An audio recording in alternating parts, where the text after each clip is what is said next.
kieu lamun dek sabulan sakali cenai mayarna sabulan sakali nu pugu. Nya Tah ibu-ibu kudu hayo tanggung renteng tanggung renteng. Abi mah tak kiri 3 teh keur bayaran hutang atuh tongku nafsu. Itulah potongan rekaman video sejumlah ibu rumah tangga di Tasikmalaya, Jawa Barat yang tengah membicarakan utang mereka. Ini fakta, dan ini benar-benar terjadi di sekitar kita. Betapa banyak masyarakat yang terlilit utang pada rentenir hanya karena butuh modal usaha. Pemerintah mengucurkan alokasi untuk kemajuan UMKM di tahun 2021, klaster dukungan UMKM dan korporasi dialokasikan 81,96 triliun. Tapi, siapa yang mengaksesnya? Hanya UMKM yang terdaftar, punya tempat usaha menetap, yang istilahnya bankable, yang dapat memperoleh bantuan modal usaha berupa kredit usaha rakyat atau KUR. Bagaimana nasib pedagang asongan, pedagang kaki lima, pak gandeng-gandeng, ataupun yang hanya membutuhkan modal kecil untuk pengembangan usaha? Sementara kebanyakan dari mereka tidak dapat mengakses hal tersebut. Haruskah rentenir-rentenir ilegal yang mengakses mereka? Atau rentenir yang berkedok dermawan, bahkan berkedok koperasi yang menjadi pelarian mereka? Bersama saya Alam Haris Harjuni, mari kita cermati berikut ini. Sebelum corona ya dapat sih 500, cuman itu kotor bukan bersih. Kotor udah dibelanja udah makan paling sisa 150 gitu.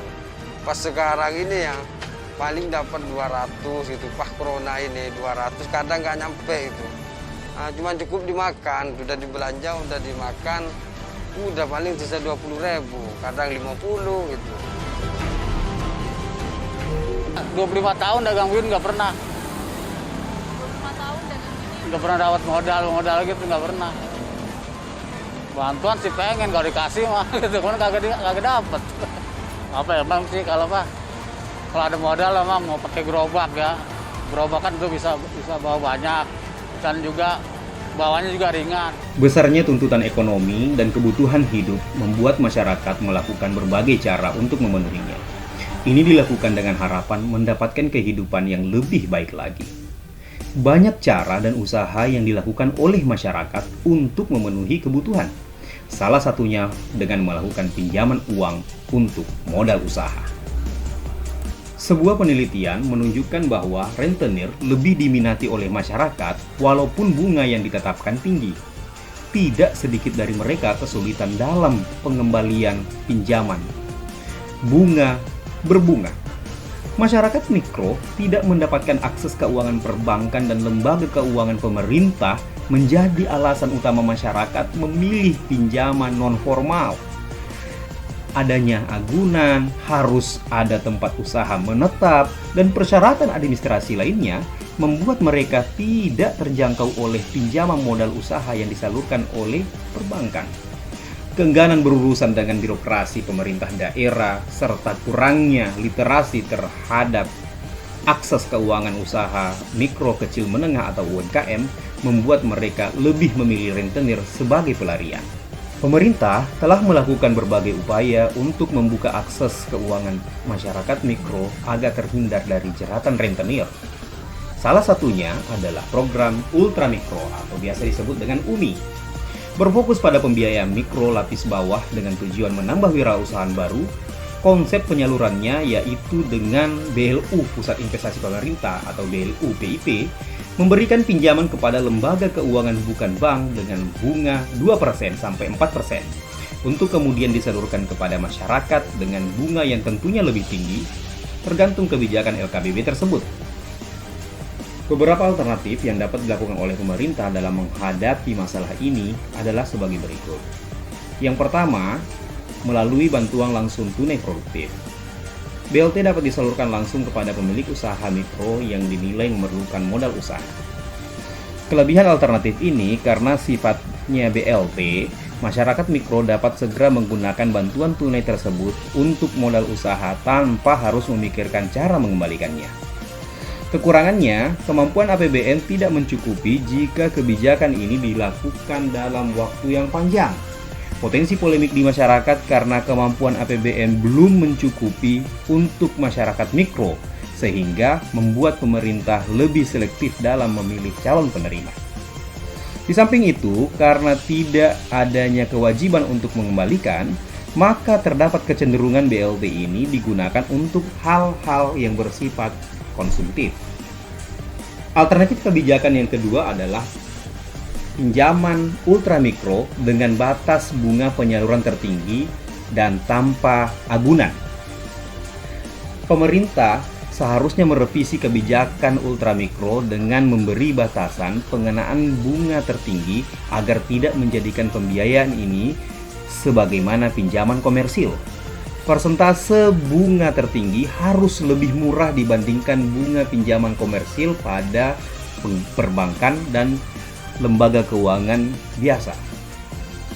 Untuk mendapatkan pembiayaan program UMI ini cukup mensyaratkan IKTP saja, tidak perlu adanya agunan. Masyarakat mikro tidak pasti akan kesulitan jika dimintai agunan. Kelebihan alternatif ini, debitur UMI tidak dibebani pinjaman dengan bunga yang besar. Adanya keseragaman pinjaman bunga antara LKBB penyalur UMI serta masyarakat mikro semakin tertarik untuk memanfaatkan fasilitas pembiayaan UMI pemerintah. Kekurangannya adalah karena tidak ada agunan, LKBB berpotensi kesulitan melakukan penagihan atas kewajiban angsuran debitur. Keengganan LKBB untuk menyalurkan UMI karena mereka tidak mendapat keuntungan maksimal dengan adanya batasan bunga. Alternatif kebijakan yang ketiga adalah mendekatkan penyalur UMI kepada masyarakat. Menambah jumlah LKBB penyalur misalnya dengan menjadikan koperasi unit desa dan koperasi pasar di daerah sebagai penyalur UMI, tentunya dengan persyaratan ketat dan lebih selektif. Kelebihan alternatif kebijakan ini dengan menjadikan KUD dan koperasi pasar sebagai penyalur UMI, maka jangkauan pembiayaan UMI semakin luas dan mempersempit ruang gerak rentenir. Kekurangannya adalah tidak semua KUD dan koperasi pasar mempunyai kapabilitas dan kemampuan dalam mengelola pembiayaan dengan baik secara administratif maupun sumber daya manusia. Beban APBN akan meningkat untuk membiayai pembinaan dan pendampingan bagi koperasi penyalur. Ketiga alternatif tersebut dapat dilaksanakan oleh pemerintah, tentunya dibarengi dengan pendampingan usaha dan pengawasan yang memadai agar tidak digunakan untuk keperluan konsumtif atau dikomersilkan oleh penyalur.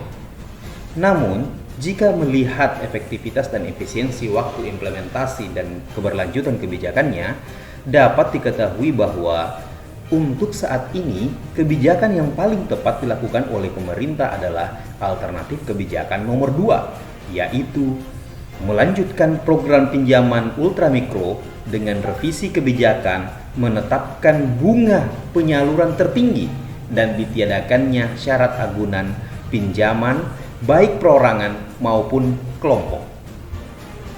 Dengan kebijakan ini, debitur UMI aman dari komersialisasi bantuan pembiayaan pemerintah karena adanya keseragaman kebijakan bunga oleh semua LKBB penyalur UMI, hingga akhirnya masyarakat mikro semakin tertarik untuk memanfaatkan fasilitas pembiayaan UMI pemerintah. Usaha pemerintah untuk memajukan UMKM seharusnya mendapat apresiasi. Namun, jangan hanya usaha kecil dan menengah saja yang menikmatinya.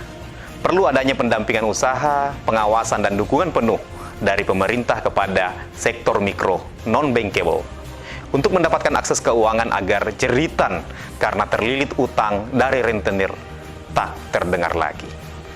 Saya, Alam Haris Harjuni, mahasiswa S2 Setialan, Makassar.